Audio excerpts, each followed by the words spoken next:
As one of the newest collectives of the Republican Party of Virginia, we've assembled with you this morning to share some thoughts about party unity. First, we would like to thank all of you for giving us an opportunity to speak.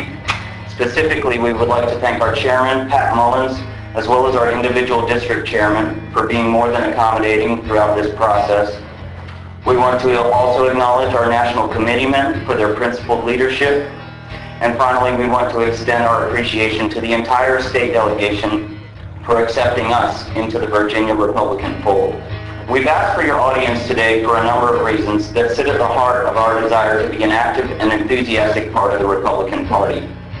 Surely it's no secret to anyone here that we represent the revolutionary spirit of the grassroots phenomenon that is the Ron Paul revolution.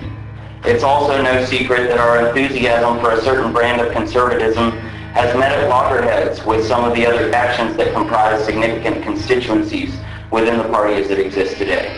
Today, we come before you out of a desire to reconcile many of these differences in perspective that have remained largely unresolved or worse, unaddressed by our often feuding camps through the heat of this presidential primary season. We wish to offer you a vision of unity, and as a natural consequence of that elusive quality of solidarity, victory for the Republican Party, now and for years and decades to come. We have chosen to become engaged in the political process because we are gravely concerned with the current direction of our country. We've chosen the Republican Party because of the principles put forth in the Republican Creed. And we're here today because like-minded constituents chose us. As the future of the Republican Party, we want to share and spread our values with anyone who's willing to listen. We have as much at stake in the preservation of our party's principles as any one of you, because the future of this country, which we, the younger generation, are beginning to inherit, depends on it. That is what attracted us to Dr. Ron Paul. His character, courage, and consistent voting record after 30 years in Washington is legendary. His candidacy is quickly coming to an end, but the values that he represents will carry on with each and every one of us long after this election cycle. In the immediate term, however, we recognize the gravity of party unity in this pivotal election. Indeed, we agree that unity of the party is that essential ingredient that ensures either our inevitable success if we have it, or our impending defeat if we fail to capture it. We want you to know that while we represent the Ron Paul Republicans in Virginia, we accept Mitt Romney as our nominee, but we sincerely hope that our voices will be heard under the Big Ten of ideas that the Republican Party promises. In our delegation for Virginia, we have the opportunity to lead the nation in showing true party unity, which has been a primary goal of the Republican National Convention. The liberal media have made it their mission to paint a divisive nature within the party. We'd like to propose a symbolic solution that will give substantial evidence showing that we have energetic young people willing to use their resources to defeat Barack Obama. We are looking toward our elders for counsel. We want to facilitate a discourse that will strengthen the common bonds and core beliefs we share. Unity cannot be achieved if tolerance is absent, though. For deeply personal reasons, we are requesting your help as we draw the Ron Paul campaign to a close in Virginia. We feel compelled to finish the task our coalition started, a task we campaigned on and for which we were elected to fulfill.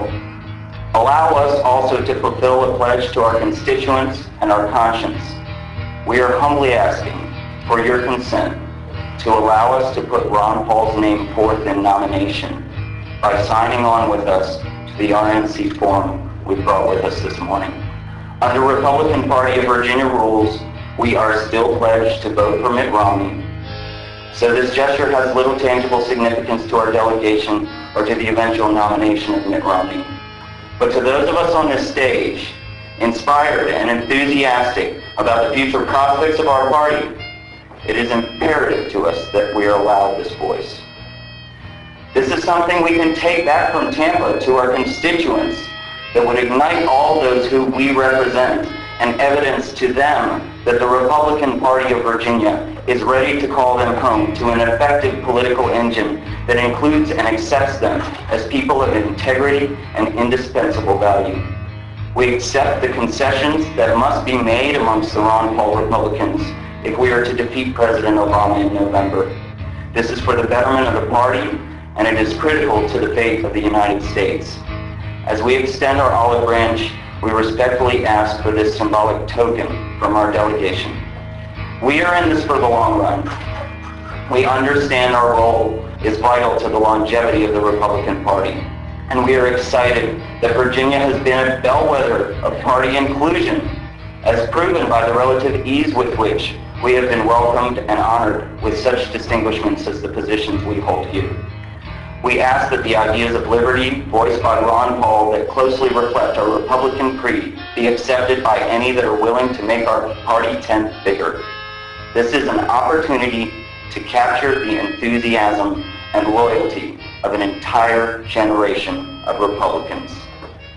This is that moment to raise the integrity of the Republican Party, the Virginia way. Thank you.